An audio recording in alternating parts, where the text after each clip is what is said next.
Bonjour Gilles Boyer. Bonsoir. Alors ce soir, il y a une réunion pour la liste Renaissance, Agir, Modem, En Marche pour les élections européennes. Pour commencer, je voudrais vous poser une petite question. C'est pas anodin que ce soit vous parmi les candidats sur la liste des européennes qui soyez là. Vous êtes un proche d'Édouard Philippe depuis très longtemps, quasiment une vingtaine d'années. Oui, pour moi c'est un moment spécial. Je suis souvent venu au Havre voir Édouard à titre amical ou à titre plus politique dans les grands moments de sa vie, le jour de son élection lorsqu'il a succédé à Antoine Rufenacht. Et donc c'est avec plaisir que j'ai accepté l'invitation du comité havrais de venir faire campagne ici avec ma colistière Stéphanie Lyon-Courtin. Et peut-être pour l'avenir, une installation un petit peu plus, on va dire, longue peut-être, même si vous êtes loin, vous êtes plutôt sur Bordeaux d'habitude. Non, je suis surtout parisien, mais j'ai pas l'intention d'avoir d'investissement électoral ici.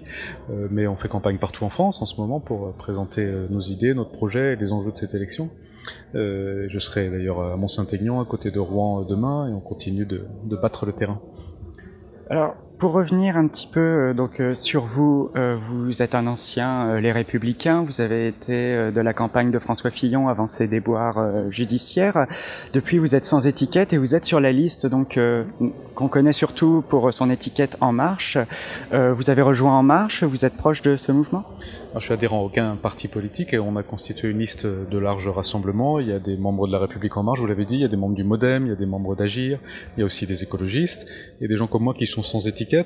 Je suis ici en tant que, on va dire, représentant de la sensibilité du centre droit, la sensibilité jupéiste, c'est aussi les idées que porte d'ailleurs Édouard Philippe à la tête du gouvernement, et ça nous permet de constituer une liste assez large et qui est unie dans sa cohérence par la volonté de donner au président les moyens de son ambition européenne. Donc ça veut dire que les idées jupéistes qui avaient cours pendant la primaire des Républicains en 2017 sont plus sur cette liste du côté d'En Marche que chez les Républicains aujourd'hui ?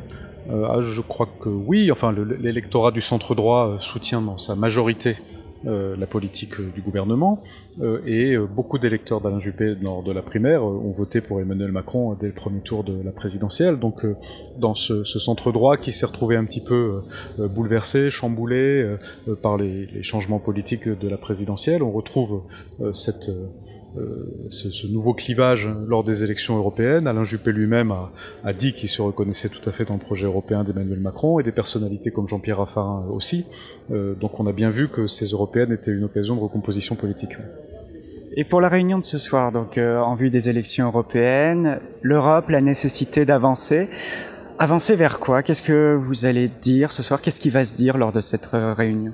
Ce soir, c'est l'occasion de rappeler les enjeux de cette élection européenne qui a un petit peu du mal à mobiliser nos concitoyens. À ce stade, on est encore à un mois de l'échéance. De rappeler que c'est important de donner au président de la République les moyens de son ambition européenne. Il a été élu à la présidentielle sur une ligne très pro-européenne, ce qui est courageux, et il faut le valoriser, il faut lui donner les moyens d'exercer son leadership. D'une Europe qui doit évidemment changer, personne ne prétend qu'elle est parfaite, elle doit surtout s'adapter aux enjeux du monde moderne qui ont évolué depuis sa création, parce que lorsqu'elle a été créée, il n'y avait pas de défi climatique, il n'y avait pas de révolution numérique, il n'y avait pas de problématique de flux migratoires, il n'y avait pas de compétition commerciale mondiale aussi intense qu'aujourd'hui. Donc l'Union doit s'adapter et nous aider à aborder collectivement ces grands enjeux du monde.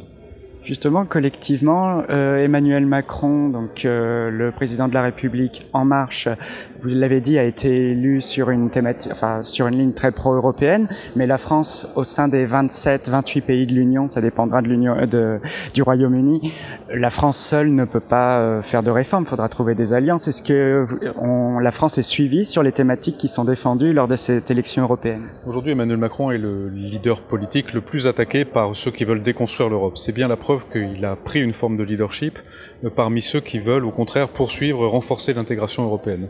Lorsque Donald Trump, lorsque Poutine, lorsque Salvini, à l'intérieur de l'Union ou à l'extérieur de l'Union, attaquent le président Macron, c'est qu'ils l'ont identifié précisément comme le chef de file de ceux qui veulent porter une nouvelle dynamique pour l'Europe, et c'est ce que nous voulons l'aider à faire. Nous voulons lui donner les moyens, en étant les plus nombreux possibles, à porter ses idées au Parlement européen.